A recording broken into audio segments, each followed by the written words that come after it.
आज हम electricity chapter से न्यूमेरिकल सॉल्व करने जा रहे हैं।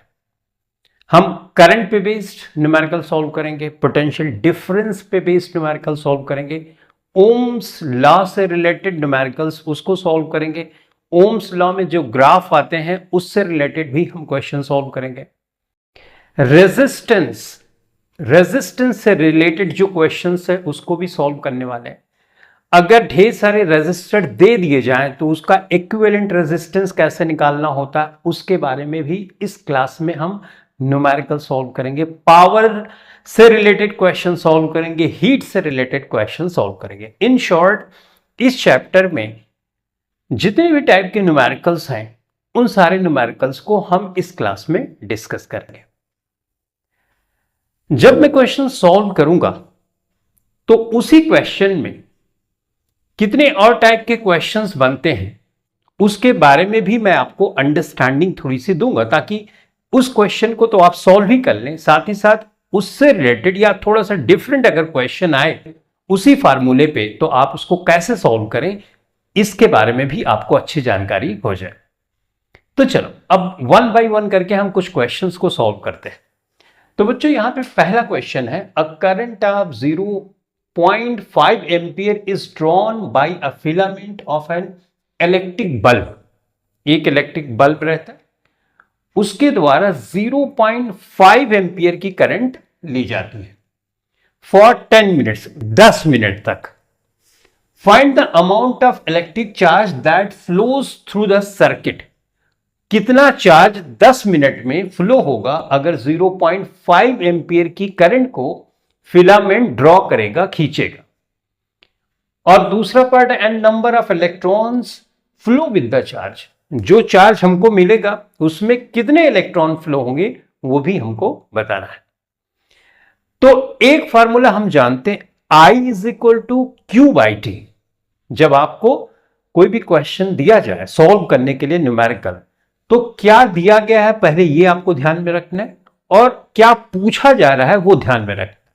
उससे रिलेटेड कौन सा फार्मूला है पहले वो ढूंढना है आपको।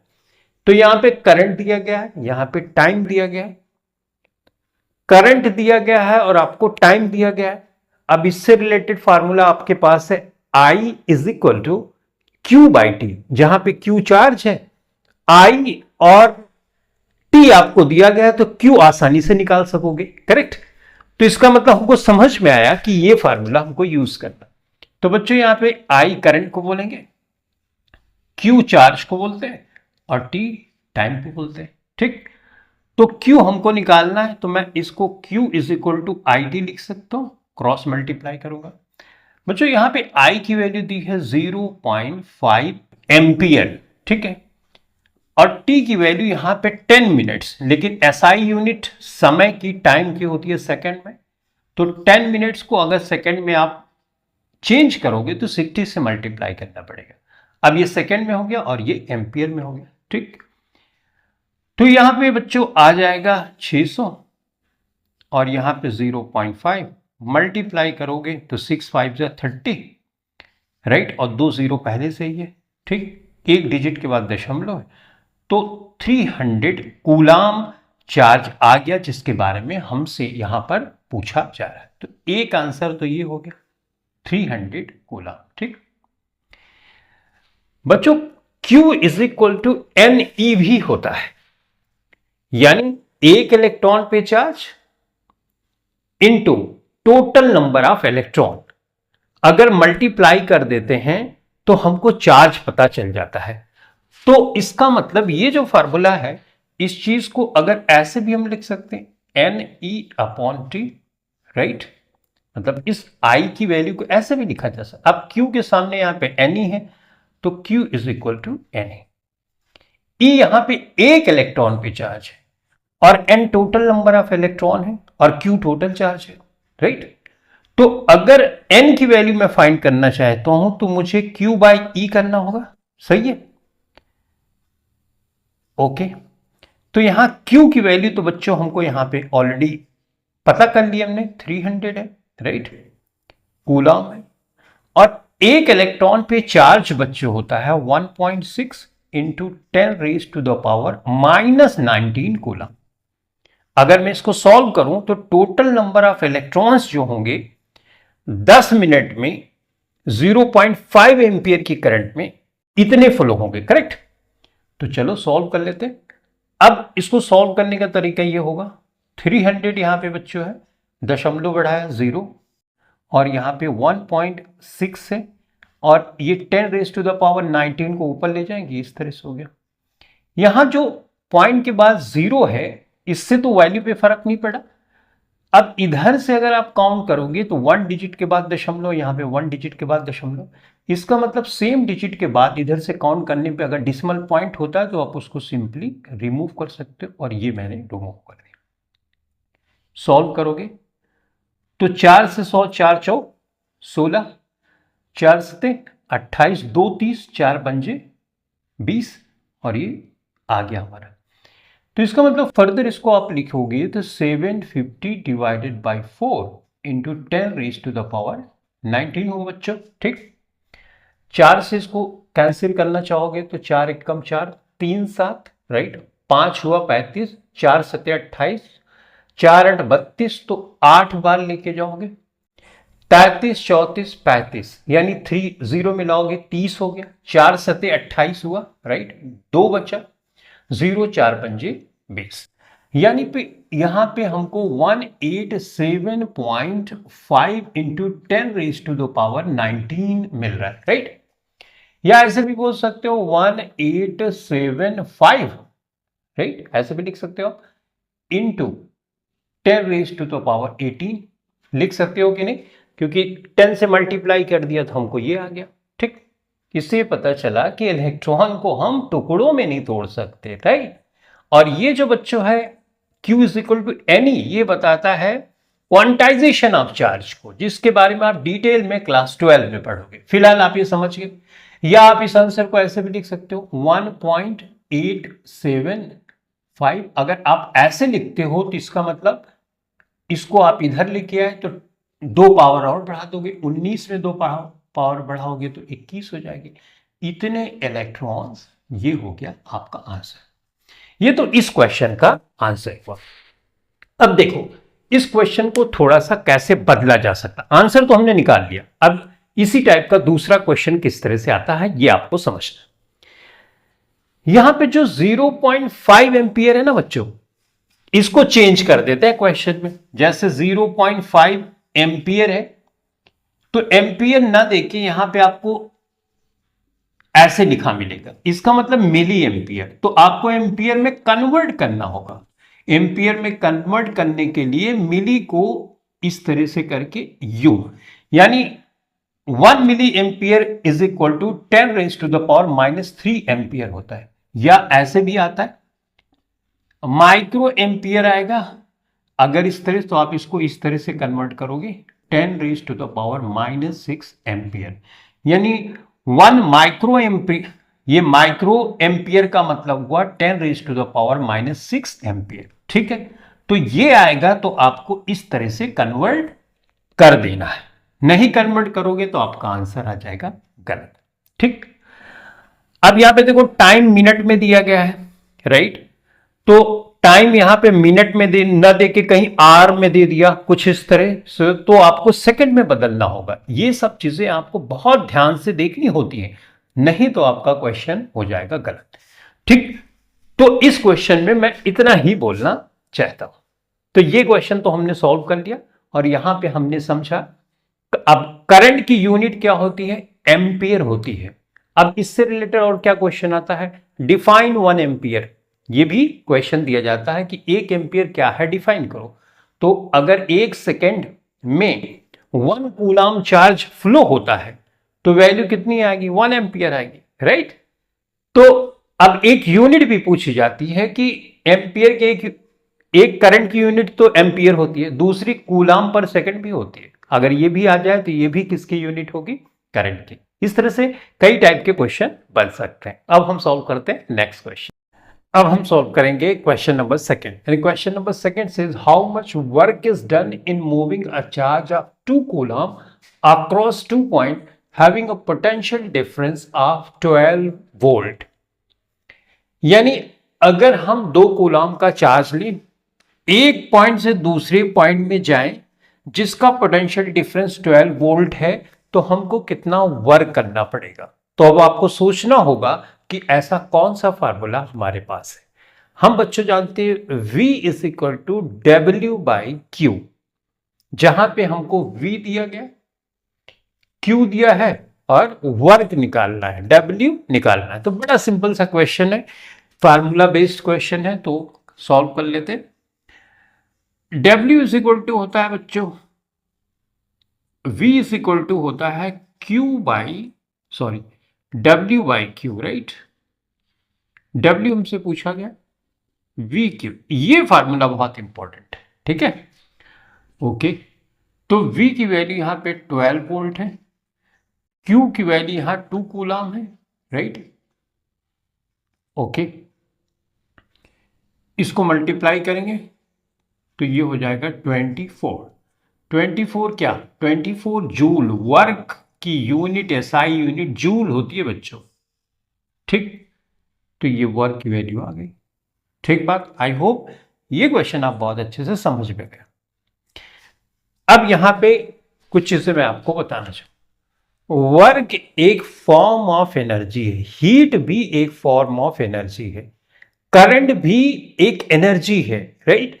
अगर ये बातें आप समझते हो तो जब हीट का और पावर का फार्मूला आप लगाओगे तो ये वर्क जो चीज है आपको बहुत अच्छे से अगर समझ में आती है तो फार्मूले को आप फटाफट से लिख सकते हो और आपको बहुत बेहतर अंडरस्टैंडिंग भी आएगी, ठीक बात। तो इसका मतलब कितनी एनर्जी, एक तरह से देखो तो कितनी एनर्जी खर्चा होगी अगर हम एक 2 कूलम के चार्ज को एक पॉइंट से दूसरे पॉइंट ले जाए जिसका पोटेंशियल डिफरेंस 12 वोल्ट है, तो वो वर्क कितना होगा, 24 जूल का वर्क करना पड़ेगा, ठीक। तो अब हम सॉल्व करेंगे नेक्स्ट क्वेश्चन को। अब हम क्वेश्चन नंबर 3 सॉल्व करने जा रहे हैं। क्वेश्चन नंबर 3 में 3 पार्ट्स मैंने इंक्लूड किए, part A, part B, part C. तीनों ग्राफ पे बेस्ड क्वेश्चन है। बहुत ध्यान से देखना ताकि ग्राफ के क्वेश्चन कैसे सॉल्व करना है इसके बारे में आपको बहुत अच्छे से समझ में आ जाए। पार्ट ए पे कॉन्सेंट्रेट करो। V I graph of a wire is given below, what do you infer from this graph, draw a labelled circuit diagram to obtain such graph. ये ग्राफ है, इस ग्राफ से हमको क्या इंफॉर्मेशन मिलती है ये बताना है, और इस ग्राफ को पता करने के लिए, बनाने के लिए हमको एक सर्किट डायग्राम भी बनाना है।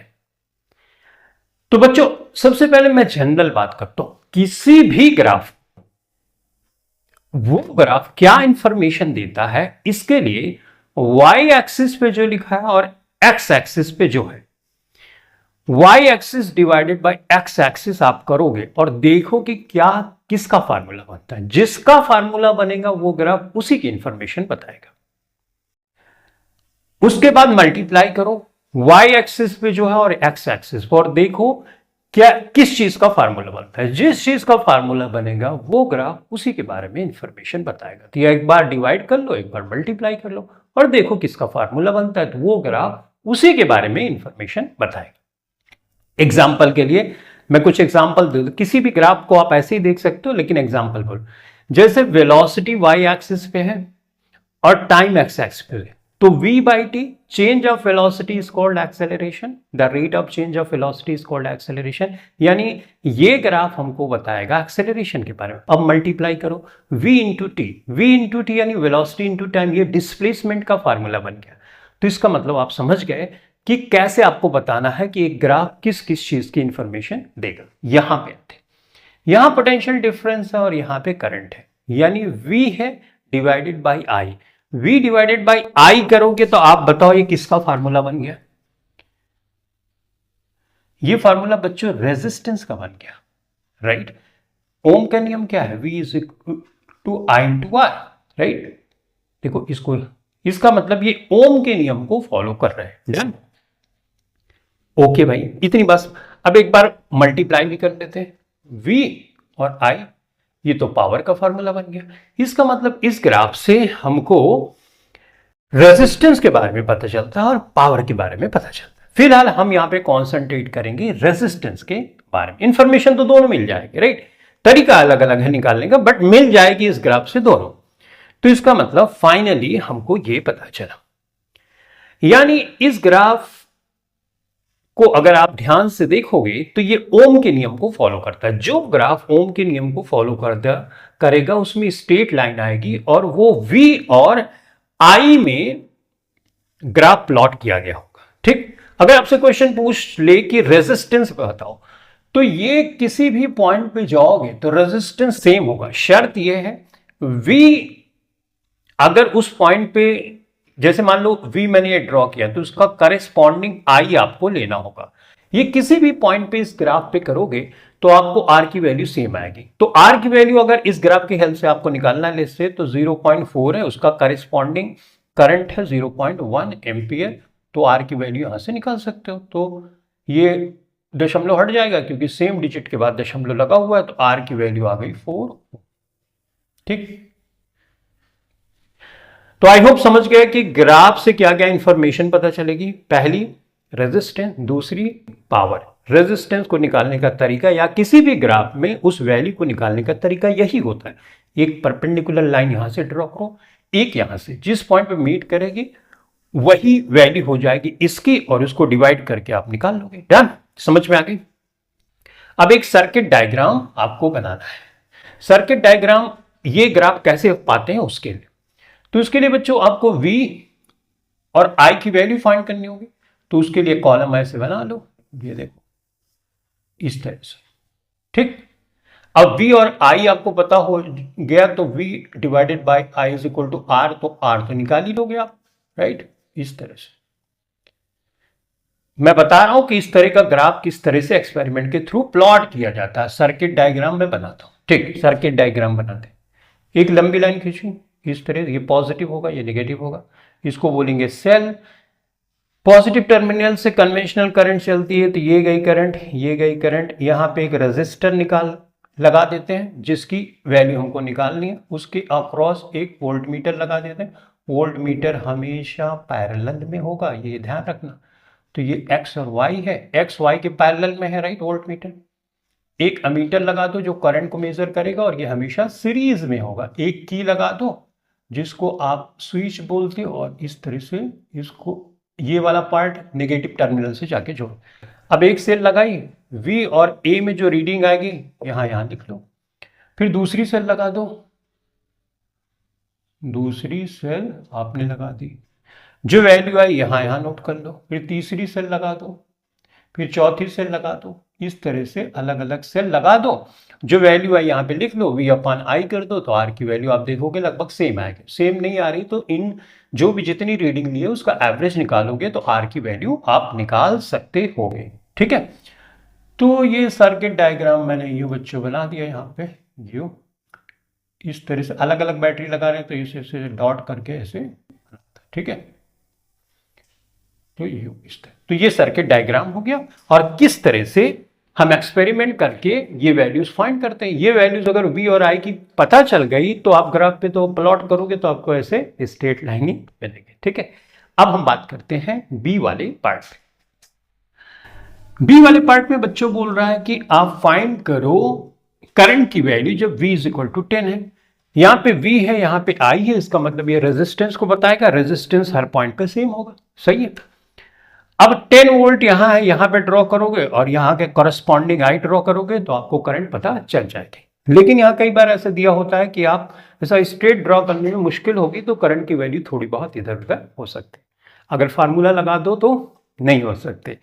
तो बच्चों हमको ये पता है किसी भी पॉइंट कर लोगे रेजिस्टेंस वो सेम होगा, यहां यहां यहां यहां यहां। इसका मतलब V1 I1 बराबर R और V2 I2 बराबर R, ये तो सेम ही होगा, रेजिस्टेंस तो सेम होगा। चाहे जहां का रेशियो आप लो, चाहे जिस पॉइंट से रिलेटेड रेशियो लेते हो, इस तरह से R इधर बराबर है तो ये बोल सकते हो ना V1 अपॉन I1 बराबर V2 अपॉन I2 कर सकते हो। अब V वैल्यू आपने ले ली 2, तो उसका करेस्पॉन्डिंग यहां पे I की वैल्यू 1 ले ली। V2 की वैल्यू 10 वोल्ट आपको रखनी है, तो I2 की वैल्यू यहां से निकाल सकते हो। यानी V2 की वैल्यू अगर 10 वोल्ट है तो I की वैल्यू क्या होगी, यहां से आप निकालोगे तो ये 10 होगा, ये 2। कितना हो गया 5 एम्पियर। तो I2 की वैल्यू बच्चों हो गई 5 एम्पियर। अब जैसे मैंने बताया ना, ऐसा ऐसा ऐसा करके ऐसा करोगे तब भी निकाल लो, लेकिन फार्मूला ज्यादा एक्यूरेट इंफॉर्मेशन आपको देगा। इधर कभी कभी ग्राफ ऐसे बना होता है ना, ऐसा लगेगा यहाँ पे करोगे तो इस तरह से वैल्यू ही नहीं आएगी कि आपको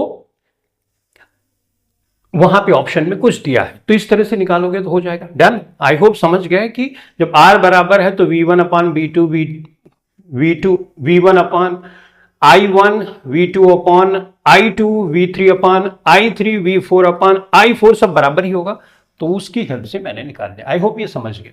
ठीक, अब आओ यहां पे देखते हैं इस ग्राफ को। अगर आप बच्चों ध्यान से देखते हो तो ये ग्राफ में रेजिस्टेंस अलग अलग है, इसका मतलब रेजिस्टेंस यहां पे चेंज हो रहा है। रेजिस्टेंस चेंज होने का रीजन हो सकता है, रेजिस्टेंस का फार्मूला जानते हैं, रो एल अपॉन ए।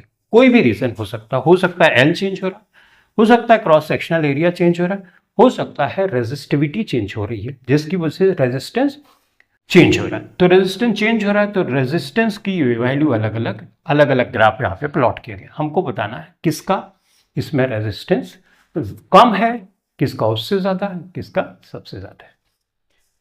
तो बच्चों हम ओम के नियम को तो ये फॉलो कर ही रहा है, तो इसको हम B = I/R कर देंगे, राइट। अगर मैं I को फिक्स कर दूं तो V directly proportional to R हो जाएगा। R चेंज हो रहा है तब ऐसा हम कर सकते हैं, अगर R चेंज ही नहीं हो रहा है, कांस्टेंट है, तो V बढ़ाने पे I बढ़ता है, बस यही हम कर सकते हैं। फिलहाल यहां चेंज हो रहा हो तो दिख ही रहा है R1 R2 R3 तीन वैल्यूज दी गई। डन। तो I को फिक्स करने के लिए मैं यहां से एक लाइन ड्रॉ करूं, ये यू ड्रॉ किया, यहां पे I क्या है इतना, यहां से I कितना, इस पॉइंट का I इतना, मतलब I फिक्स हो गया। अब V directly proportional to R हो गया, जिसका V ज्यादा उसका R ज्यादा। तो R3 का V इतना है, R2 का V कितना है, इतना है। अब इस R1 का V कितना है, इतना है। सबसे ज्यादा V इसका, तो R भी उसका ज्यादा, तो R3 यहां पे लिख दिया, ये सबसे ज्यादा। इससे छोटा R2 है तो ये है, उससे छोटा R1 है तो ये है। ठीक है, तो आपने जैसे ही फिक्स किया I, तो V जिसका ज्यादा है R उसका ज्यादा होगा, ये सोचते हुए फटाफट से आपने आंसर कर दिया। सबसे कम R इसका, उससे ज्यादा इसका, सबसे ज्यादा इसका। तो इस टाइप का कोई भी क्वेश्चन आए आपको यही करना है। अब स्लोप ऑफ द ग्राफ की हेल्प से हम बताते हैं, ये इंफॉर्मेशन बताते हैं, ठीक है। वो तो हाई स्टैंडर्ड की बातें हैं, जैसे क्लास 12 वगैरह में ये सब चीजें हम स्लोप या इससे रिलेटेड बातें करते हैं। क्लास 10 के लिए तो ये बड़ा सिंपल सा चीज है, फकर आराम से देख के ही समझ में आएगा किसका बड़ा है किसका छोटा, और आंसर आप कर सकते हैं। ठीक बात। तो चलो अब हम सॉल्व करेंगे नेक्स्ट क्वेश्चन। अब हम क्वेश्चन नंबर 4 सॉल्व करने जा रहे हैं, और ये रेजिस्टेंस से रिलेटेड जो फार्मूला है R = ρL/E, उस पे बेस्ड क्वेश्चन है। और इस फार्मूले पे बेस्ड क्वेश्चन अलग अलग तरह से ट्विस्ट करके आपको दिए जाते हैं। इस क्वेश्चन को बहुत ध्यान से समझना, ताकि इससे रिलेटेड, इस फार्मूले से रिलेटेड जितने क्वेश्चन है आप सब के सब आराम से सॉल्व कर पाओ। मैं बताऊंगा भी कि किस तरह से क्वेश्चन को ट्विस्ट किया जाता है और आपको दिया जाता है सॉल्व करने के लिए। तो क्वेश्चन है, a wire has resistance of 16 ओम। एक वायर है जिसका रेजिस्टेंस 16 ओम का है। इट इज मेल्टेड, उस तार को मेल्ट कर दिया जाता है। मतलब अगर वो मेल्ट किया गया तो मटेरियल तो सेम है, यानी रो जो है वो सेम है, टेम्परेचर सेम है तो रो भी सेम ही होगा। ठीक, तो हम ये मान सकते हैं कि रो सेम है, यानी रेजिस्टिविटी सेम है।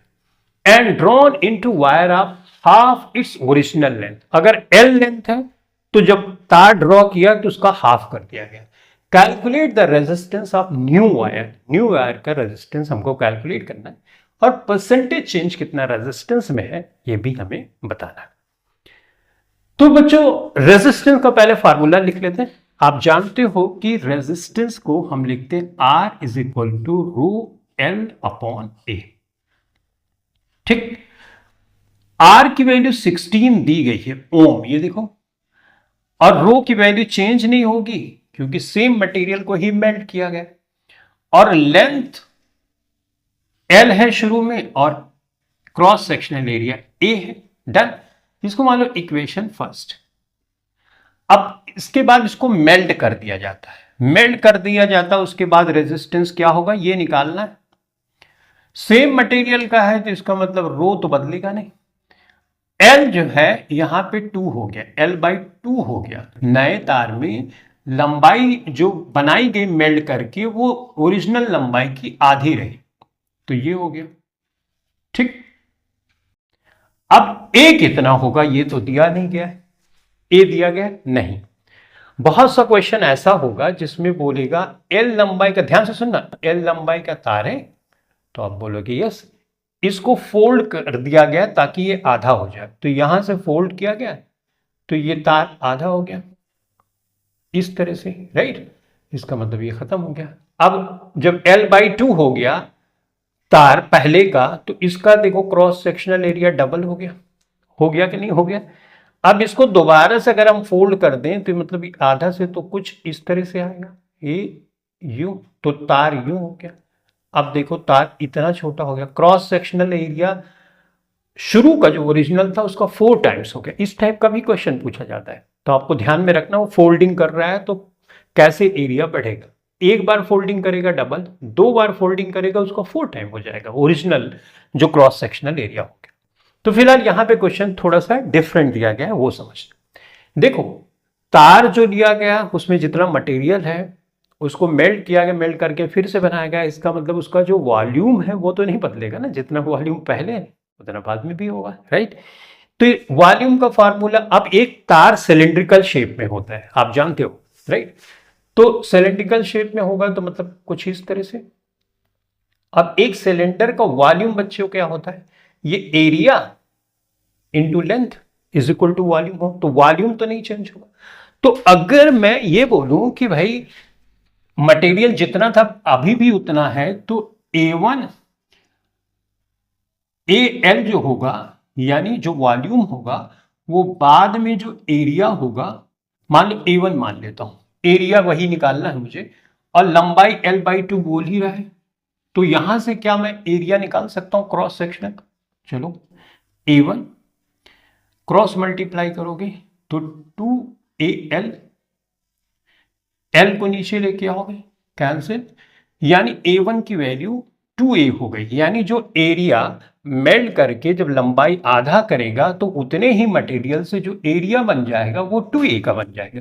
तो यहां पे हमने 2A रख दिया। आई होप समझ गए कि मैंने किस तरह से अप्रोच किया। मैंने यह बोला कि मटेरियल सेम है तो उसका वॉल्यूम तो सेम होगा ना, और वॉल्यूम किसी सिलेंडर का होता है A/L बेस इंटू हाइट, तो बेस का जो एरिया है इंटू हाइट, दोनों सेम कर दिया। अब ये तो AL है वो हमने पहले से, और लंबाई हमको L/2 बोल ही रहा है कि आधा हो गया, तो यहां से हम ये निकाल सकते हैं L/2 जब लंबाई होगी तो एरिया कितना होगा, एरिया हमने 2A निकाला और यहां पे रख दिया। अब हम अगर इसको डिवाइड कर दें इस तरह से तो हमारे पास हो जाएगा 16 डिवाइडेड बाई R, ठीक है, ρL/A। बहुत ध्यान से देखना, यहां पे मैथमेटिकल कैलकुलेशन करते हुए बच्चे मिस्टेक कर देते हैं, तो एक लंबी लाइन खींचिए। अब यहां पे ρL/2 डिवाइडेड बाई 2A, ध्यान से देखना, तो ρL/A किया हमने, ठीक। इस वाली पार्ट को सॉल्व करते हैं, तो ρL/2 यहां पे करोगे, यहां पे कुछ नहीं तो 1, इसको मल्टीप्लाई के फॉर्म में लाओगे तो 2A हो जाएगा, सही है। आगे सॉल्व करो, ρL/A डिवाइडेड बाय ये होगा ρL/2 टू ज़ा 4A, राइट, 2 टू ज़ा 4A। अब आगे सॉल्व करो, ρL/A मल्टीप्लाई के फॉर्म में लाओगे तो 4A ऊपर चला जाएगा और ρL नीचे चला आएगा, ρL से ρL कैंसिल, A से A कैंसिल, तो 16R divided by R is equal to 4 है, तो R इज इक्वल टू 16/4 हो जाएगा, 4 चौक 16, यानी R इज इक्वल टू कितना आ गया 4 ओम, यानी जो अभी रेजिस्टेंस इस सब करने के बाद हुआ वो हुआ 4 ओम, ये समझ गए। तो पहले 16 ओम था, अभी 4 ओम हो गया है, ठीक। तो ये समझ गए कि किस तरह से हमने इसको सॉल्व किया। तो न्यू वायर का रेजिस्टेंस कितना है 4 ओम, लेकिन कितना परसेंटेज चेंज होगा ये भी हमको यहां बताना है।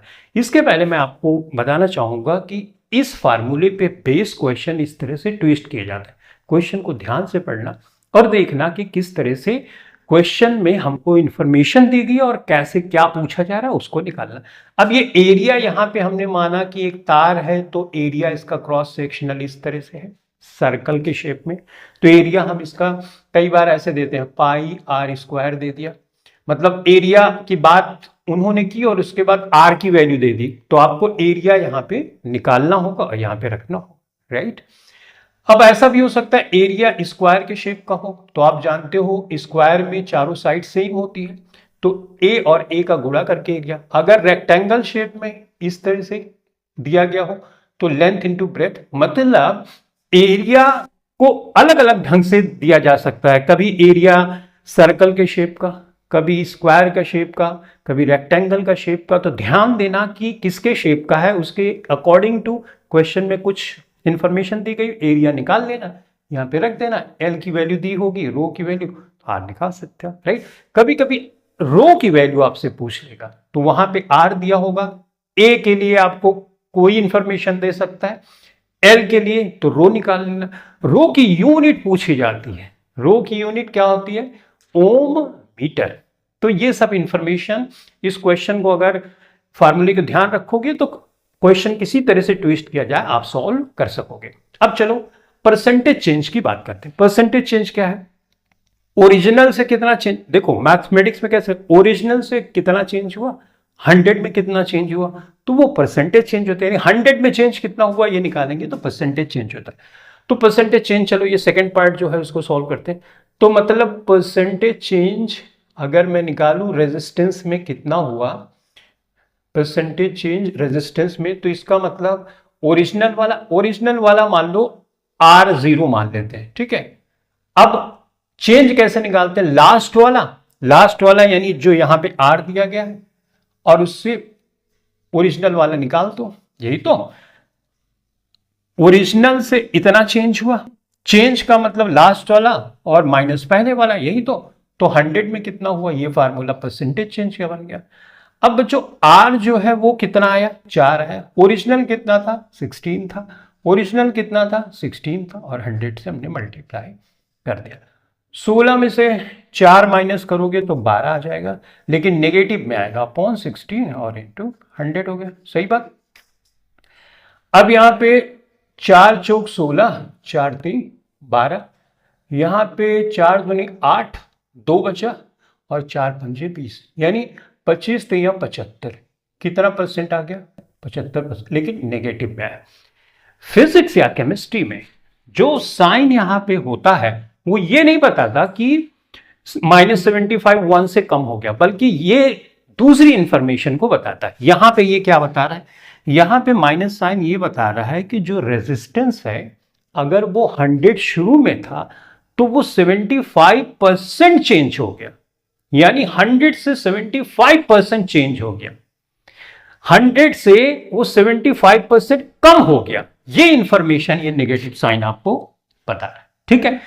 तो आई होप सम, और देख भी सकते हो यहां 16 था, 16 से 4 हो गया तो 4 चौक 16, राइट। तो कितना कम हो गया, बहुत ज्यादा, 75%। रेजिस्टेंस जो पहले था 75% कम हो गया। ये नेगेटिव साइन, ये इंफॉर्मेशन बताता है, ठीक है। तो आई होप अब आप यहां पे बहुत अच्छे से ये समझ गए होगे और इससे रिलेटेड कोई भी क्वेश्चन आएगा उसको भी आप सॉल्व कर सकोगे। सिर्फ ध्यान रखना एरिया किस फॉर्म में दिया गया है, क्या पूछा जा रहा है, कितनी बार उसको फोल्ड किया जा रहा है, राइट। तो आप आसानी से क्वेश्चन को सॉल्व कर सकोगे जो इस फार्मूले पे बेस्ड क्वेश्चन होंगे, ठीक है। तो चलो अब सॉल्व करेंगे नेक्स्ट क्वेश्चन। हमारा क्वेश्चन नंबर 5 है, find the equivalent resistance between point A and B. A और बी के बीच में ये रेजिस्टेंस आपको दिखाए गए, इनका इक्विवेलेंट रेजिस्टेंस फाइंड करना है। हम जानते हैं कि अगर रेजिस्टर्स सीरीज में जुड़े होते हैं तो जैसे कई रेजिस्टर हैं तो उनको जोड़ने का तरीका होता है R1 + R2 + R3 + R4। अगर पैरेलल में जुड़े होते हैं तो 1/r is equal to 1/r1 plus 1/r2 plus 1/r3 इस तरह से जोड़ते हैं। यहां पे चैलेंज ये आता है, हमको ये समझ नहीं आता कि कौन सा रेजिस्टर किसके पैरेलल है और किसके रेजिस्टर सीरीज में है। तो ये समझने के लिए आपको सिर्फ ध्यान रखना होता है करंट। अगर करंट एक ही जा रही है तो इसका मतलब ये हुआ कि वो सीरीज में। अगर करंट अलग अलग जा रही है तो जिसमें अलग अलग करंट जा रही है वो एक दूसरे के पैरेलल में जुड़े हुए हैं। चलो फटाफट से यहां पे देखते हैं। लेट्स से ये पॉइंट ए है। पॉइंट ए मान लो एग्जांपल के लिए पॉजिटिव टर्मिनल से जुड़ा हुआ है और ये ऑब्वियसली फिर नेगेटिव टर्मिनल से इसको जोड़ना पड़ेगा, राइट। तो करंट कन्वेंशनल इधर से जाएगी यहां पे कहीं, ठीक बात। अब बच्चों यहां पे जो करंट है, ये करंट आई जो है, मान लो आई करंट यहां से जा रही है, आई 3 पार्ट में टूट जाएगी। तो ये मान लो I1 में टूट गई, इस वाले में I2 करंट जा रही है और इस वाले तार में I3 करंट जा रही है।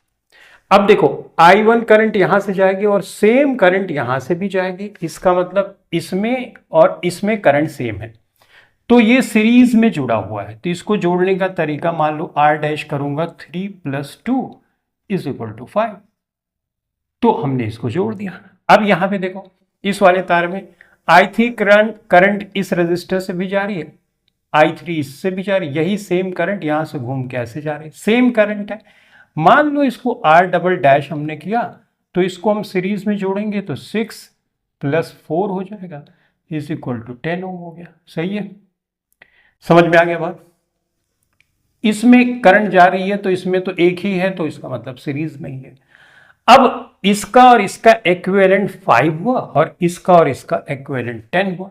तो कुछ इस तरह से जोड़ सकते हैं, ये और ये, राइट बच्चों, इस तरह से बन गया। अब ये 5 ओम हो गया, ये 10 ओम हो गया और ये 30 ओम हो गया, राइट। अब इसमें हम जानते हैं कि करंट I1 जा रही है, इसमें करंट हम जा रही है I2 और इस वाले में I3। अब तीनों में अलग अलग करंट जा रही है, इसका मतलब ये तीनों पैरेलल में जुड़े हुए हैं। तो पैरेलल को जोड़ने का तरीका ये होता है 1/R, इक्विवेलेंट पैरेलल को जोड़ने के लिए 1/R1 + 1/R2 + 1/R3, जितने भी रेजिस्टर हैं इस तरह से जोड़ देते हैं। तो चलो जोड़ते हैं। तो पहले वाले में मान लो इसको R1 माना, इसको R2, इसको R3, या इसको R डैश माना, इसको हमने R डैश माना है ना, इसको R डबल डैश माना है, राइट। इसको मान लो R मान लो, तो उस तरह से कर लो, कोई इश्यूज नहीं। R डबल डैश और इसको R मान लो और ये इक्विवेलेंट हमको इनका निकालना है। तो करने के लिए 1/R1 की जगह R डैश की जगह 5 ओम रखेंगे, R डबल डैश की जगह हम 10 रखेंगे और R की जगह हम 30 रखेंगे। तो हमको इक्विवेलेंट रेजिस्टेंस पता चल जाएगा, ठीक है भाई। अब इसका एलसीएम लेंगे तो 30 आएगा, 5 6 30, 6 1 6, 10 3 30 और 3 1 3, और यहाँ पे वो 6 3 9 1 10, 10/30 हुआ, 10 1 कम 10, 10 3 30, यानी R इक्विवेलेंट की वैल्यू आई 1/3। इसको तो इसका मतलब R इक्विवेलेंट की वैल्यू जब इसको पलटेंगे तो ये 3 ओम आए। तो ये हमारा आंसर हो गया 3 ओम। यहाँ पे बच्चों समझने की बात सिर्फ इतनी सी है, कोई भी सर्किट आपको दिया गया, सबसे पहले आप देख लो करंट क्या रेजिस्टर में सेम जा रही है। तो रेजिस्टर कैसे भी घुमाओ, अगर करंट सेम है तो वो सीरीज में, ठीक। दूसरी चीज, अगर करंट अलग अलग जा रही है तो वो पैरेलल में, इतनी बात ध्यान में रखनी। तो किसी भी तरह का कॉम्बिनेशन हो, ये बात आप ध्यान में रखोगे तो आप समझ जाओगे कि कौन सी चीज सीरीज में है और कौन सा रेजिस्टर पैरेलल में है, और उसके अकॉर्डिंग टू फार्मूला निकाल के आप आंसर पा सकते हो। तो हो गया। अब अगर यहां पे, अब क्वेश्चन इस तरह से भी हो सकता है, यहां पे आपको दिया जाए 10 वोल्ट रेजिस्टेंस इस पूरे का जो ओवरऑल इफेक्ट होगा वो तो 3 ओम का ही आएगा, भले यहां हमको कितना भी दिख रहा है। तो अगर करंट आपको पूछे, यहां पे मान लो 10 वोल्ट की बैटरी लगाई है, तो इस सर्किट में जो मैक्सिमम करंट ड्रॉ हो सकती है वो निकालने के लिए इसके द्वारा हम लगाएंगे V is equal to I into R. वी बच्चों यहाँ पे 10 वोल्ट है, I की वैल्यू यहाँ पे 3 हमने, और R की वैल्यू 3 है, तो I निकाल सकते हो, 10/3 है, तो ये हो जाएगा 3 त्रिका 9 1 10.3 एम्पियर। ये हो गया, करंट भी निकाल लिया आपने। यहाँ पे चैलेंज जो आता है वो ये कि जो ये रेजिस्टर्स दिए हैं इनका इक्विवेलेंट कैसे निकालें, हम पैरेलल है कि सीरीज में, ये हम समझ नहीं पाते। तो आई होप आप समझ गए होंगे कि अगर करंट डिफरेंट है तो पैरेलल में, करंट सेम है तो सीरीज में होता है, उसके अकॉर्डिंग टू फार्मूला आपको लगा दें। इस तरह से बहुत से कॉम्बिनेशन रेजिस्टर्स के आपको दिए जा सकते हैं जिसमें आपको समझना है सीरीज में है कि पैरेलल में, और उसके अकॉर्डिंग टू क्वेश्चन को सॉल्व करना है। ठीक है, तो चलो अब हम सॉल्व करते हैं नेक्स्ट क्वेश्चन। इस क्वेश्चन को सॉल्व करने से पहले आपको ये बात समझ में आनी चाहिए कि जब रेजिस्टर्स को हम सीरीज में जोड़ते हैं तो इंडिविजुअल जो रेजिस्टर्स की वैल्यू होती है उससे ज्यादा वैल्यू सीरीज में जोड़ने पर आती है। अगर हम पैरेलल में रेजिस्टर्स को जोड़ते हैं तो इंडिविजुअल जो रेजिस्टर की वैल्यू होती है उससे कम रेजिस्टेंस की वैल्यू आती है। क्वेश्चन अब पढ़ते हैं। क्वेश्चन में है कि show how you would connect 3 resistors. 3 resistors दिए गए, each of resistance 6 ohm, so that the combination has a resistance of 9 ohm and 4 ohm. तो चलो, अगर बच्चों रेजिस्टर्स तीनों 6 ओम के हैं तो 6 ओम 6 ओम 6 ओम, अगर ये जोड़ोगे तो 6 6 12 12 और 6 18, यानी 18 ओम आएगा। यहां पे क्या 18 ओम दिया गया है, इसका मतलब ये सीरीज में तीनों तो नहीं है, नहीं तो 18 से ज्यादा, यहां पे 18 तो दिया ही होता मिनिमम, राइट, उससे या उससे ज्यादा आना चाहिए सीरीज में। तीनों का सम किया हम नहीं पाते, इसका मतलब ये तो सिचुएशन नहीं। अगर 1/6 1/6 1/6 करके आप जोड़ोगे तो 3/6 आएगा, 3 1 3 3 2 6, यानी 2 ओम, राइट। 2 ओम यहां पे क्या दिया गया, नहीं दिया गया। इसका मतलब तीनों रेजिस्टर ना तो सीरीज में ही सारे हैं और ना तो पैरेलल में ही। ये बात हमको समझ में आ गई। इसका मतलब ऐसा होगा कि कुछ सीरीज में है कुछ पैरेलल में है, जिसकी वजह से ये कॉम्बिनेशन आ रहा है। ये बात समझ में आ गई तो आप बेवजह की ट्राई नहीं करोगे, तीनों को सीरीज में जोड़ दिया, तीनों को पैरेलल में जोड़ दिया, राइट। आप ये समझ गए कि आपको कुछ इस तरह से करना है, सीरीज में भी हो और पैरेलल में। तो चलो देखते हैं कैसे। मान लो बच्चों मैं 2 को इस तरह से जोड़ता हूं, ठीक है, पैरेलल में इस तरह से जोड़ दिया मैंने, और एक को सीरीज में जोड़ दिया, ठीक। अब इसका भी 6 ओम है और इसका भी 6 ओम है, राइट। तो यहां पे करंट अगर आई जाती है, I1 जाती है तो यहां I2 जाएगी, राइट। मैंने अभी पिछले क्वेश्चन में आपको सिखाया था। इसका मतलब करंट अलग अलग है तो ये दोनों पैरेलल में है, पैरेलल में जोड़ के इनका इक्विवेलेंट रेजिस्टेंस हम निकाल लेते हैं, 1/6 प्लस 1/6। तो ये बच्चों होगा 2/6, 2 1 2 2 3 6, तो ये R इक्विवेलेंट हो गया, सही बात। तो R की वैल्यू यहां पे बच्चों आ गई 3, राइट। देखो यहां 3 भी नहीं दिया गया, सही है। तो इसका मतलब इस तरह से, अच्छा सॉरी 3, एक तो हमने छोड़ ही दिया, राइट। तो ये दोनों का इक्विवेलेंट 3 आया और 6 यहां पे ऑलरेडी दिया गया है। तो इसका इन दोनों को हटा के अगर मैं एक रेजिस्टर इस तरह से जोड़ूं तो ये 3 ओम का होगा, जहां पे अब इन दोनों की जरूरत नहीं है क्योंकि इन दोनों का इफेक्ट इसमें आ गया, राइट। अब इसको देखो, जो करंट यहां जा रही है वही करंट इस तार में जा रही है, ये तो सीरीज में हुआ। इसका मतलब जो इक्विवेलेंट रेजिस्टर इस कॉम्बिनेशन से आएगा ये R आएगा और प्लस ये वाला 6 ओम वाला, यहाँ पे 3 निकाला और प्लस 6 निकाला, यानी 9 ओम। तो मतलब इक्विवेलेंट रेजिस्टर का वैल्यू 9 आएगा जब हम इस तरह से कंबाइन करेंगे, यानी दो रेजिस्टर को पैरेलल में और एक को इस तरह से अगर हम कंबाइन करते हैं तो हमको जो इक्विवेलेंट रेजिस्टेंस की वैल्यू आएगी वो 9 ओम मिलेगी। तो पहले पार्ट को सॉल्व कर दिया हमने कि इस तरह से कॉम्बिनेशन रेजिस्टेंस का करना है जिससे रेजिस्टेंस की वैल्यू 9 ओम आ जाएगी। डन। अब दूसरा पार्ट इसका 4 ओम कैसे लेके आए। ये तो आपको पता हो गया कि पैरेलल में और सीरीज में दोनों होना चाहिए तभी ये कॉम्बिनेशन पॉसिबल है, जैसा मैंने शुरू में आपको एक्सप्लेन किया कि क्यों। तो इसका मतलब कुछ अब कॉम्बिनेशन इस तरह से करते हैं, एक ये दो सीरीज में कर देते हैं और एक पैरेलल में कर देते हैं। ठीक, इस तरह का कॉम्बिनेशन हमने बनाया। अब बच्चे मान लो आई करंट जा रही है तो I1 इधर गई, I2 इधर गई। I1 करंट जो यहां पे जाएगी इसी तार से जा रही है, इसमें भी I1 इसमें भी I1 करंट से, तो इसका मतलब ये दोनों सीरीज में है। एक का 6 ओम है, दूसरे सब 6 ओम के हैं, तो 6 और 6 12 यानी 1/2। अब ये और ये पैरेलल में है क्योंकि करंट यहाँ पे I1 है यहाँ पे I2, करंट अलग, इसका मतलब ये दोनों सीरीज में और इन दोनों का इक्विवेलेंट इसके पैरेलल में। तो ये अब फाइनल में निकालना चाहता हूं,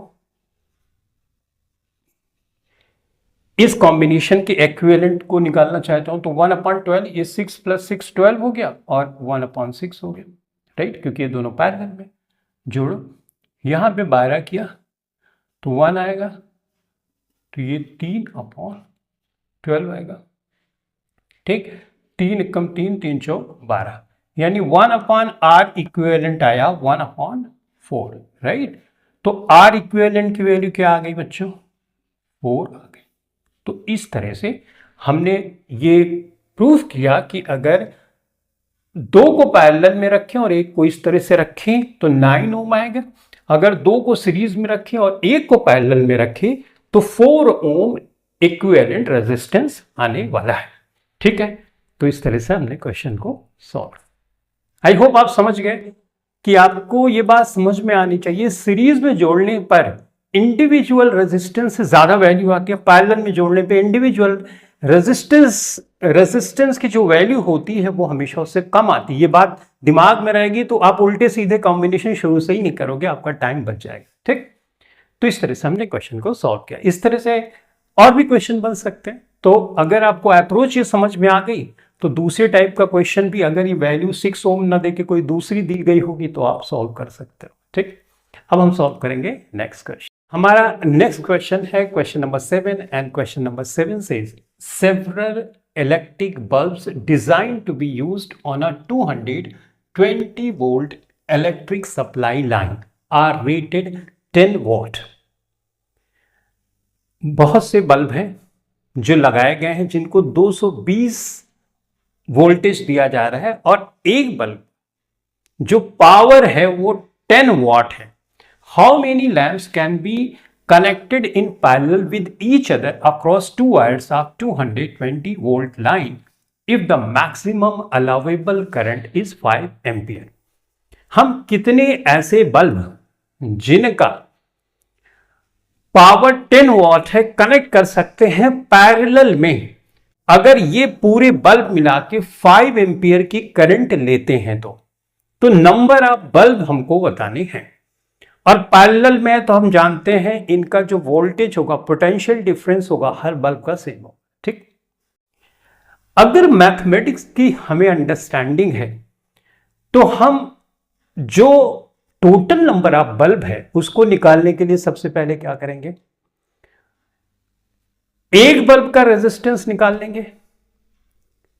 एक बल्ब का अगर हम रेजिस्टेंस निकाल लें और टोटल बल्ब का रेजिस्टेंस निकाल लें तो टोटल बल्ब के रेजिस्टेंस में एक बल्ब के रेजिस्टेंस को अगर डिवाइड कर दें तो हमको नंबर ऑफ बल्ब्स निकल जाते हैं, राइट। ऐसे सॉल्व कर सकते हैं। दूसरी अप्रोच ये है कि जब पैरेलल में बल्ब कनेक्टेड है और हर एक बल्ब का पावर सेम है तो पैरेलल में पावर को जोड़ने के लिए सिंपली हम मल्टीप्लाई कर, जैसे एक बल्ब की पावर है 10 वॉट, तो n बल्ब की क्या होगी, NP, यानी n इंटू 10 वॉट हो जाएगी। ठीक, और उसके बाद हम आंसर निकाल सकते हैं आसानी से, राइट। पावर का फॉर्मूला आगे लगा देते हैं और आंसर हमारा निकल आएगा, यानी V इंटू आई करके निकाल सकते हैं। तो पहले इसका हम इस्तेमाल करते हैं। मैंने क्या बोला कि अगर पैरेलल में इस तरह से बल्ब कनेक्टेड है, ये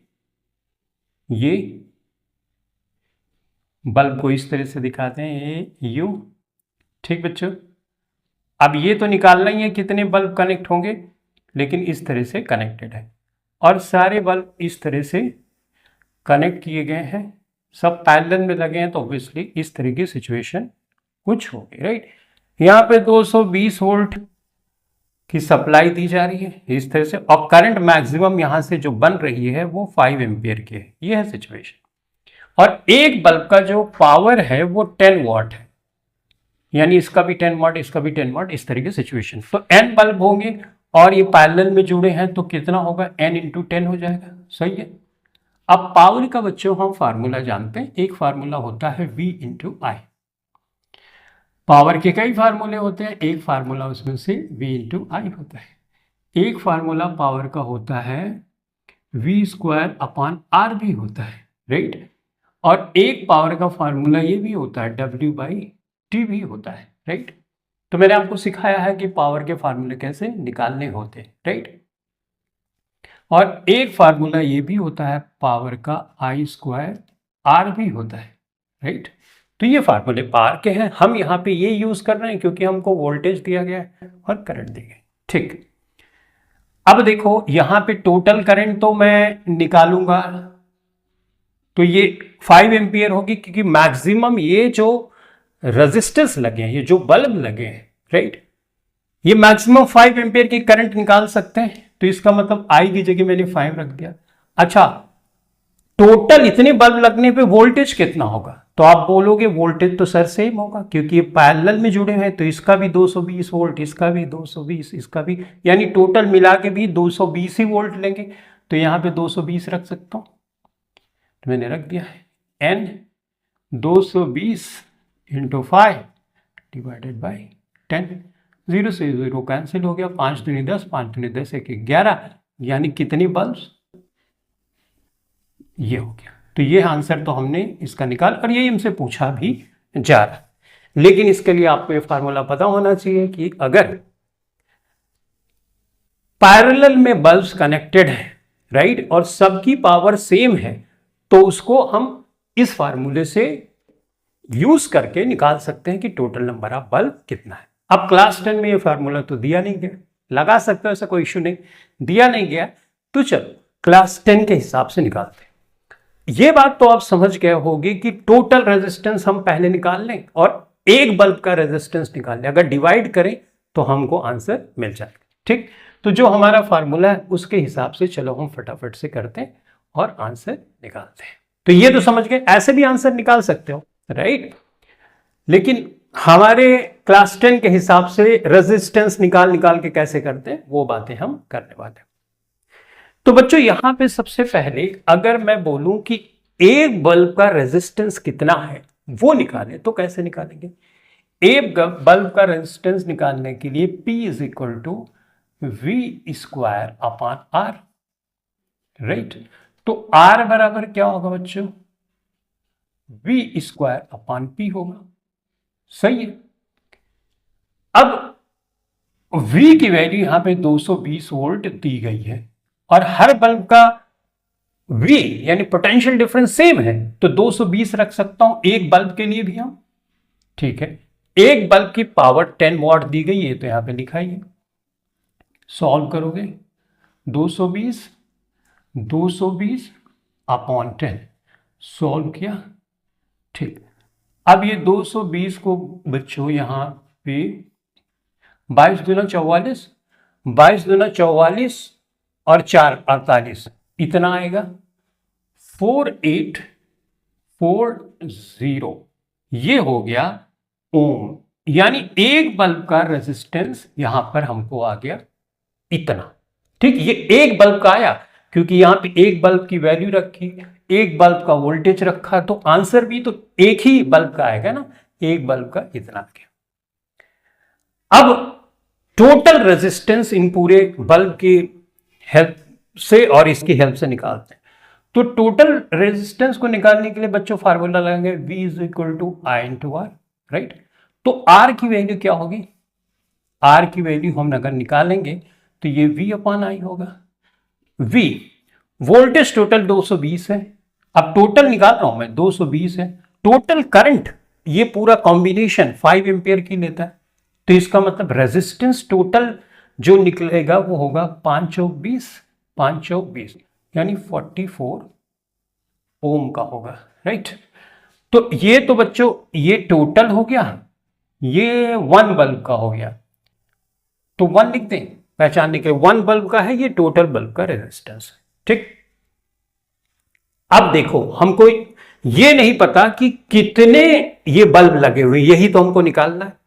तो ये बल्ब किस में है, बल्ब आप देख रहे हो सारे के सारे इनका रेजिस्टेंस होगा, ये पैरेलल में है, तो इनका अगर आप निकालोगे रेजिस्टेंस, इक्विवेलेंट रेजिस्टेंस, तो ये जितने भी रेजिस्टेंस सबके सेम होंगे, क्योंकि इसकी देखो पावर सेम है, राइट।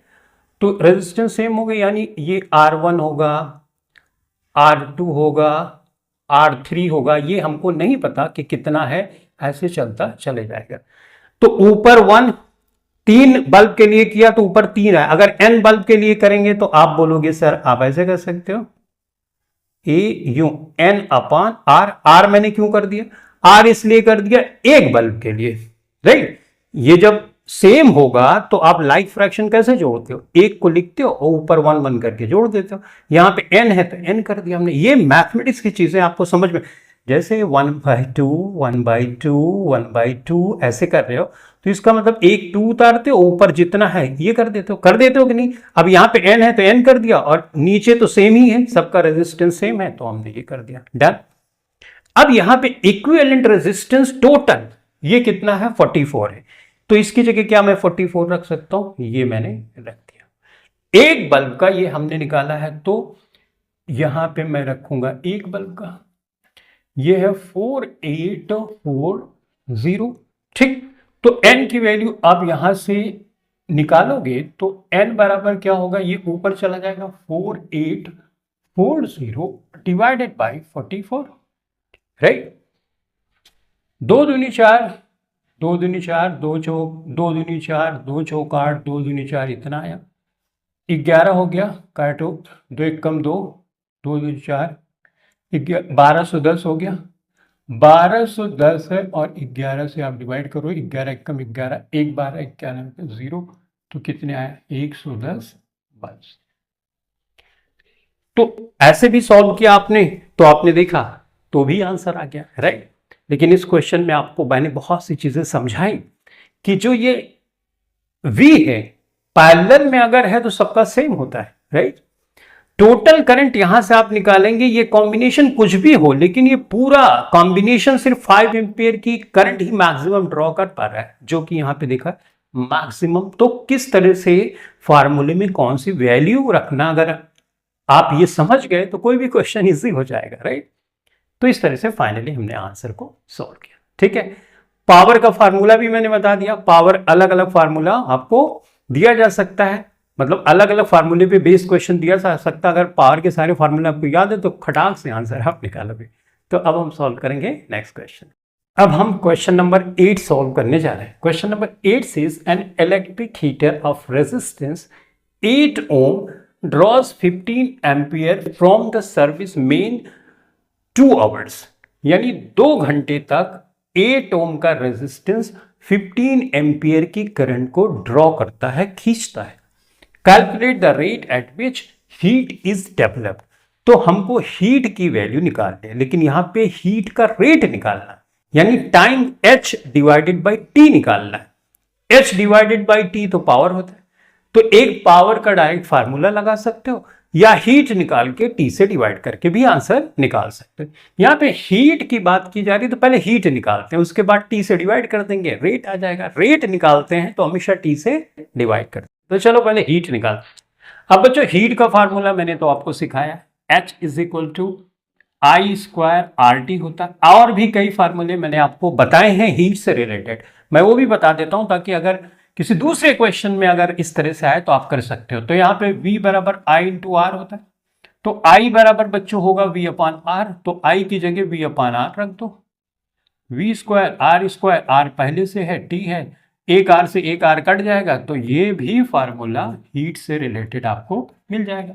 ठीक, अब R की जगह आप V अपान आई रख सकते हो ओम्स लॉ से, तो V अपान आई रख दो, तो I V अपॉन आई यहां पे रख दोगे और ये T है, इसको सॉल्व करोगे तो ये आपको फार्मूला मिलेगा आई वी टी, राइट। आई से आई कैंसिल, एक आई बचेगा यानी वी आई टी, तो ये फार्मूला हो गया वी आई टी, तो ये भी फार्मूला होगा, राइट।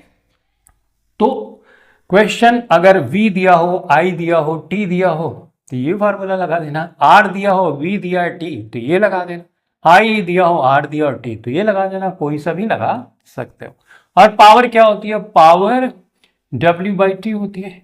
वर्क ही एनर्जी है और हीट भी एक तरह की एनर्जी है, तो इसको यहां पे रखो, T से डिवाइड करो, तो पावर का एक फार्मूला हो जाएगा I स्क्वायर R। इस पूरी वैल्यू को यहां पे रखो और T से डिवाइड करो तो T कैंसिल हो जाएगा, एक फार्मूला हो जाएगा V, यानी T सिर्फ खत्म हो जाएगा पावर वाले फार्मूले में और ये VI हो जाएगा। तो पावर के ये फार्मूले बन गए, राइट। तो चलो अब क्वेश्चन मैंने इसलिए बताया ताकि किसी क्वेश्चन में अगर इस तरह की सिचुएशन आए तो आप घबराओ नहीं, आराम से फार्मूला लगाओ और आंसर निकालो, चाहे हीट पूछा हो चाहे रेट ऑफ हीट यानी पावर पूछा हो। तो चलो यहां पे अब सॉल्व करते हैं। यहां पे देखो आर दिया है, ठीक है, एम्पियर यानी करंट दी है, आई दिया है और टी दिया गया है, तो हीट निकाल सकते हैं। निकालते हैं इस फार्मूले को यूज करके, H बराबर आई स्क्वायर आर टी, ये किया आपने, ठीक। तो I यहां पे है 15, तो 15 का स्क्वायर कर दिया, R यहां पे है 8 है। टाइम देखो यहां पे 2 आवर्स दिया गया है, इसका मतलब आपको सेकंड में इसको बदलना होगा, तो 2 आवर 60 से मल्टीप्लाई करो मिनट में, 60 से और मल्टीप्लाई करोगे सेकंड में बदल गया। ये बच्चों 225 हो जाएगा, ये 8 हो जाएगा, ये 2 हो जाएगा, ये 36, ये हो जाएगा, डन। तो हीट की वैल्यू तो ये आ गई, लेकिन हमको रेट भी पूछ रहा है, राइट। तो चलो सॉल्व कर लेते हैं। रेट का मतलब H अपॉन टी, यानी जिसको P भी बोलते हैं, राइट। तो ये कर लेते हैं 225, 8, 2 और 3600। अब T से डिवाइड करोगे तो ये 2 आवर का क्या बनता है? यही वाला चीज बनता है, यानी 2 इंटू 36, राइट। तो इसका मतलब ये और ये तो कैंसिल हो गया, तो 8 × 40, 8 दूना 16, 4 20 और 8 दूना 16 और 2 18, ये हो गया। इसको जूल पर सेकेंड आप लिख सकते हो, यानी जो रेट ऑफ हीट हो आपको मिल रही है 1800 जूल पर सेकेंड, या जूल पर सेकेंड को आप वाट भी बोलते हो, तो आपने ये लिख दिया, आंसर आपका आ गया। अब ये अपने इतनी माथा पच्ची की, अगर आप ये समझते हो कि जो हीट है, रेट ऑफ हीट है, वो पावर ही होती है, तो आप डायरेक्ट इस फार्मूले में भी रख के निकाल सकते हो। रखो, देखो आई की वैल्यू यहाँ तो 225 है, इसका स्क्वायर 15 है, तो 15 की स्क्वायर करोगे 225 आएगा, और आर की वैल्यू क्या है? आर की वैल्यू यहाँ पे दिया 8, तो इसको अभी आपने मल्टीप्लाई किया था, तो आंसर क्या आया था? यही आया था, तो भी आंसर सेम ही आएगा। ठीक है, समझ गए? तो पावर हीट ये कितना क्लोज है, सिर्फ टी का डिफरेंस है, राइट। तो दूसरे क्वेश्चन में इनको जरूर यूज करना ताकि आपका क्वेश्चन फटाफट सॉल्व हो जाए। अब हम सॉल्व करेंगे नेक्स्ट क्वेश्चन। अब हम क्वेश्चन नंबर 9 सॉल्व करने जा रहे हैं, and question number 9 says an electric refrigerator rated 400 what operates 8 hours per day. एक इलेक्ट्रिक रेफ्रिजरेटर है जिसकी पावर 400 वॉट है, वो 8 घंटे हर दिन चलता है। What is the cost of the energy to operate it for 30 days? अगर इस रेफ्रिजरेटर को हम 8 घंटे प्रतिदिन इस्तेमाल करते तो 30 दिन में कितना खर्चा आएगा? अगर 1 किलोवाट आवर का खर्चा 3 रुपया है, 3 रुपीज है। बच्चों, जो एनर्जी होती है उसका बिल का पेमेंट हम जितनी एनर्जी यूज करते हैं उसी का पेमेंट करते हैं। एनर्जी को दर्शाने का एक तरीका किलोवाट आवर भी होता है। 1 किलोवाट आवर का मतलब 1 यूनिट। तो हम अपने घरों में देखते हैं कि इतने यूनिट हमने खर्चा किया तो हमने उतने किलोवाट आवर एनर्जी का यूटिलाइजेशन किया होता है। 1 यूनिट का खर्चा फिक्स होता है। अब जितने यूनिट हमने खर्चा किया मल्टीप्लाई किया और टोटल वो इलेक्ट्रिसिटी का बिल हो जाता है। तो अब हमको इसका मतलब एनर्जी निकालना होगा। हम जानते हैं एनर्जी वर्क का एक फॉर्म होता है, हीट भी एक तरह की एनर्जी है, जो इलेक्ट्रिसिटी फ्लो करती है वो भी एक तरह की एनर्जी। तो सब कुछ तो एनर्जी है, यानी वर्क अगर हम पता कर लें तो एनर्जी पता कर सकते हैं। अब यहां पे हमको दिया है पावर और हमको दिया है टाइम। पावर और टाइम से रिलेटेड फार्मूला होता है P is equal to W by T. तो P और T तो दिया है, W एक फॉर्म ऑफ एनर्जी है, तो यहां से एनर्जी हम निकाल सकते हैं। वो एनर्जी हमको किलोवाट आवर में निकालनी होगी, ताकि 1 किलोवाट आवर का वैल्यू दिया है 3 रुपीज। तो जितने किलोवाट आवर हम यूज करेंगे मल्टीप्लाई कर देंगे, आंसर आ जाएगा। ठीक, अब यहां पे तो सिर्फ रेफ्रिजरेटर दिया है। कई क्वेश्चन में ऐसे होगा और भी बल्ब भी दिया हो और भी बहुत सी चीजें दी गई हो और कितने घंटे वो चलता है वो भी दिया गया हो, या कितने मिनट कितने सेकंड दिया गया हो, तो उन सब की अलग अलग वर्क निकाल लोगे। वर्क मतलब एनर्जी निकाल लोगे और सबको ऐड करके किलोवाट आवर निकाल लोगे। तो एक को अगर सॉल्व कर लिया तो इसी तरह से जितने क्वेश्चन आएंगे सबको सॉल्व कर सकते हो, राइट। तो चलो इसको पहले सॉल्व करते हैं। अब बच्चों P is equal to W by T होता है, तो W बराबर P इंटू टी होता है। सही है। ये अगर सेकंड में और ये वाट में है तो हमारी वैल्यू जो होगी वो जूल में हो, वो वाट सेकंड में आएगी, यानी जूल में आएगी, राइट। हमको किलोवाट आवर में निकालना है तो हम क्या करेंगे, पावर 400 वाट है, इसको अगर किलोवाट में हमको कन्वर्ट करना है तो 1000 से डिवाइड करना होगा, क्योंकि 1 किलोवाट का मतलब होता है 1000 वाट। डिवाइड किया, अब ये किलोवाट में बदल गया। टाइम बच्चों यहां पे आवर में दिया है 8 आवर, 30 डेज तक यूज करता है तो टोटल आवर्स हो गए इतने, तो ये तो आवर में हो गया। अब आंसर हमारा किलोवाट आवर में आएगा। इसको सॉल्व करते हैं, 2 कैंसिल, 1 0 यहां से कैंसिल, तो ये हो गया 4 और ये 24 किलोवाट आवर, राइट। 4 चौक 16, 4 दूनी 8 1 9, 96 किलोवाट आवर हमारा टोटल एनर्जी का खर्चा हो रहा है। 1 किलोवाट आवर यहां पे दिया है कि उसका कॉस्ट है 3 रुपीज, राइट। तो 96 का यूनिटरी मेथड से आप करोगे तो कितना खर्चा आएगा, 96 किलोवाट का कितना खर्चा आएगा, राइट। तो ये आंसर निकालने के लिए आपको 96 बराबर तो नहीं है, 96 और 3 का मल्टीप्लाई करना होगा। यानी इन शॉर्ट आप समझ गए होंगे। तो टोटल कॉस्ट निकालने के लिए आपको सिंपली 96 से 3 का मल्टीप्लाई करना।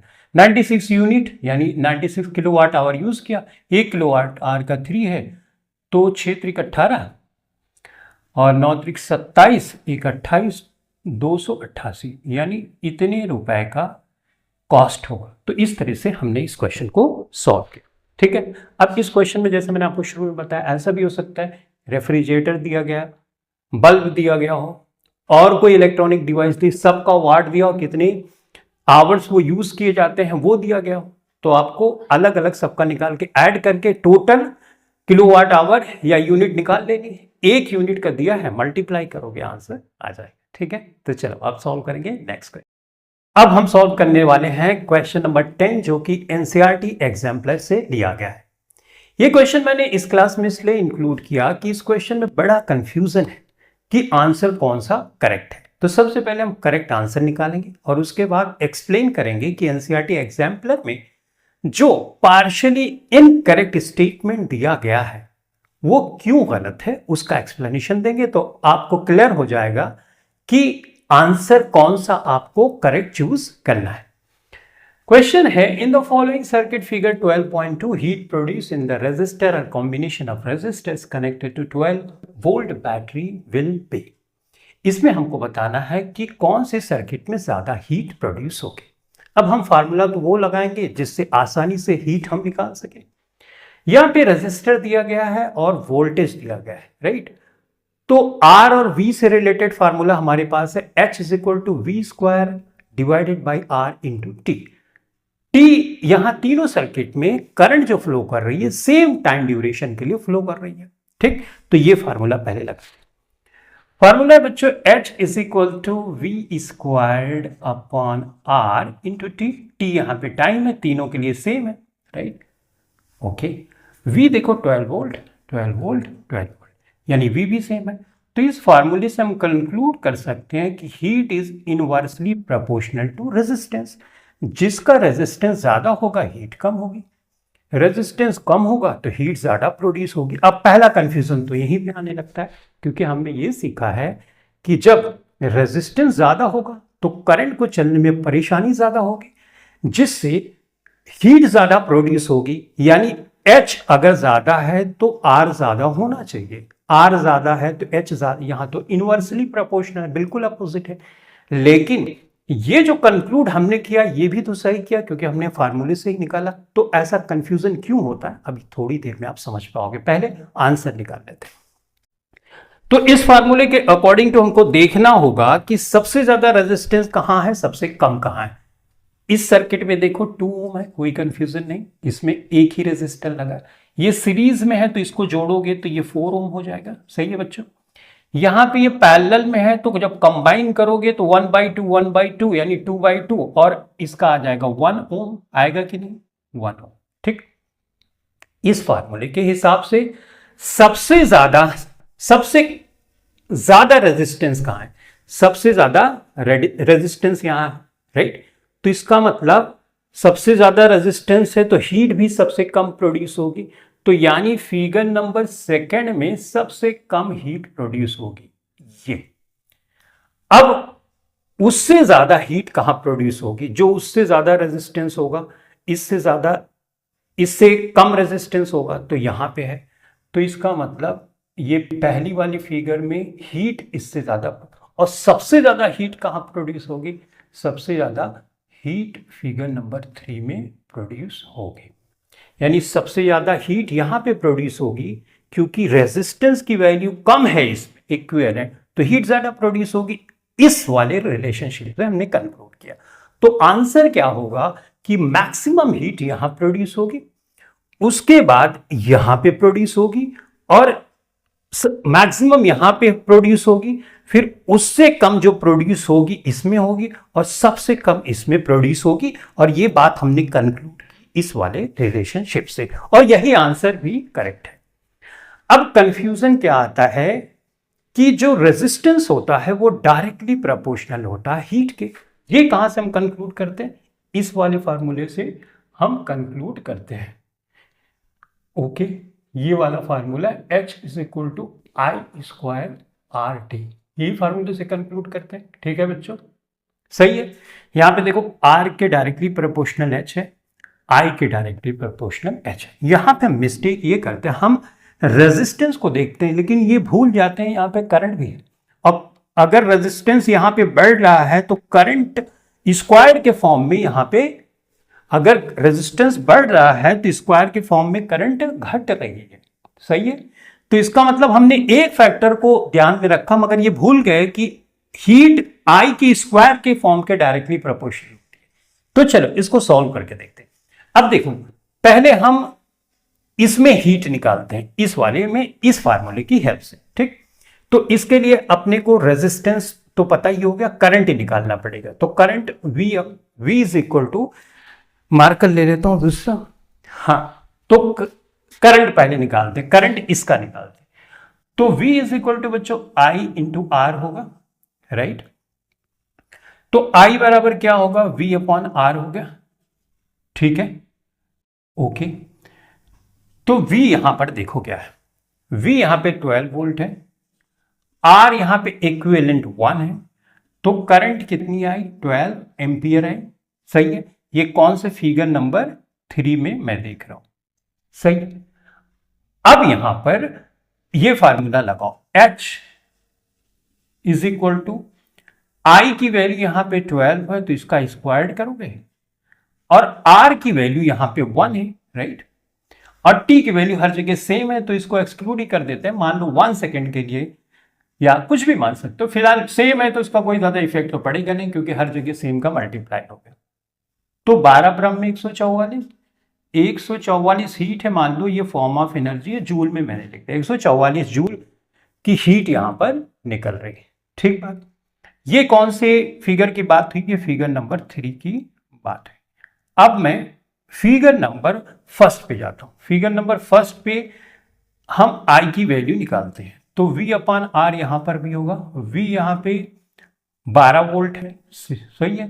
R देखो यहां पे क्या है, 2 है, तो ये बच्चों आया 2 छंग 12, यानी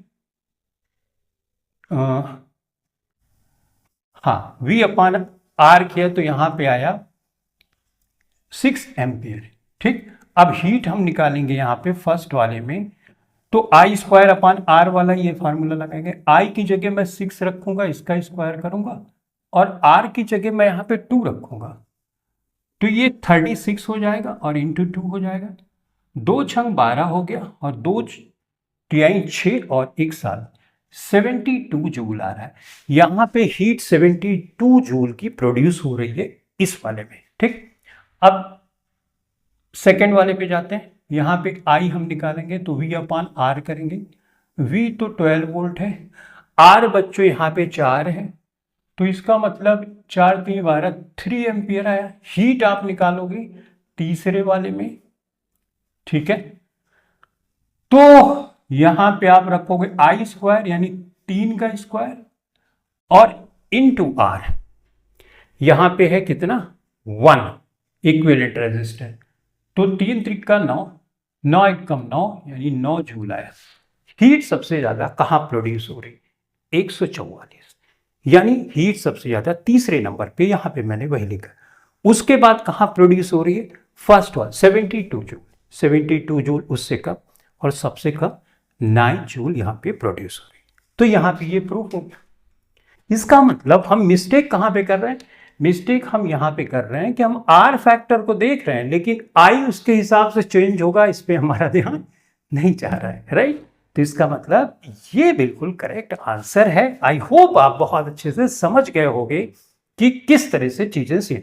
तो कोई भी फार्मूला आप देखते हो तो उस फार्मूले में जितनी चीजें वो सब डिपेंड करती हैं, तो फाइनल आंसर आता है। ये बात तो सही है कि R ज्यादा होगा तो H ज्यादा होगी, लेकिन जब R ज्यादा होगा तो उसकी अकॉर्डिंग टू करंट भी तो कम हो जाएगी। अब यहां पे R अगर कम है तो करंट तो ज्यादा बढ़ जाएगी, तो यही हुआ, यहां पे R कम है तो करंट ज्यादा हो गई और स्क्वायर के फॉर्म में बढ़ गई, तो फाइनली जो हीट आई वो ज्यादा आ गई, ठीक है। तो बातें आई होप समझ गए होंगे। नहीं समझ पाओ तो थोड़ा सा पीछे जाना, वीडियो में दोबारा से देखना, बहुत अच्छे से समझ में आ जाएगा। तो चलो, इस क्लास में हमने 10 क्वेश्चन सॉल्व किए, ठीक। आई होप इलेक्ट्रिसिटी के जो न्यूमेरिकल हैं उनसे रिलेटेड आप क्वेश्चंस को बहुत आसानी से आप सॉल्व कर सकोगे। फिर भी अगर कोई समस्या है कमेंट सेक्शन में कमेंट जरूर करें, ताकि उससे रिलेटेड आपके साथ डिस्कशन किया जा सके। Thank you very much.